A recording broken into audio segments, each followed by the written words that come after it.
The length of time souls are detained in purgatory depends on the number of their faults, the malice and deliberation with which these have been committed, the penance done or not done, the satisfaction made or not made for sins during life. Much too depends on the suffrages offered for them after death. What can safely be said is that the time souls spend in purgatory is, as a rule, very much longer than people commonly imagine. Let me quote a few of the many instances which are recounted in the lives and the revelations of the saints. St. Louis Bertrand's father was an exemplary Christian, as we should naturally expect, being the father of so great a saint. He had even wished to become a Carthusian monk until he learned that it was not God's will for him. When he died, after long years spent in the practice of every Christian virtue, his saintly son, fully aware of the rigors of God's justice, offered many masses and poured forth the most fervent supplications for the soul he so dearly loved. A vision of his father still in purgatory forced him to intensify 100-fold his suffrages.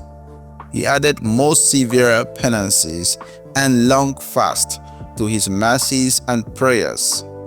Yet 8 whole years passed before he obtained the release of his father. Saint Malachi's sister was detained in purgatory for a very long time, despite the masses, prayers, and heroic mortifications the saint offered for her. It was related to a holy nun in Pamplona who had succeeded in releasing many Carmelite nuns from purgatory that most of these had spent their terms of from 30 to 60 years.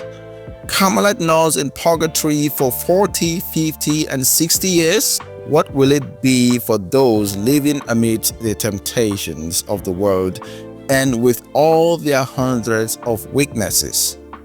Saint Vincent Ferrer, after the death of his sister, prayed with incredible fervor for her soul and offered many masses for her release.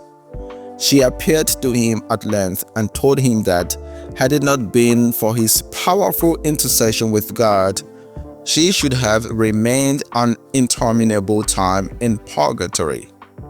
In the Dominican order, it is the rule to pray for the Master Generals by name on their anniversaries. Many of them have been dead several hundred years. They were men especially eminent for piety and learning. This rule would not be approved by the Church were it not necessary and prudent. I do not mean to imply here that all souls are detained equally long periods in the expiatory fires. Many have committed lesser faults and have done more penance. Therefore, their punishment will be much less severe.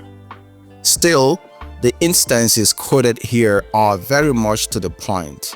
For if these souls who enjoyed the intimacy, who saw the example, and who shared in the intercession of great saints during their lives, and were aided by their most efficacious suffrages after death, we are yet detained for such a length of time in purgatory, what may happen to us who enjoy none of these wonderful privileges?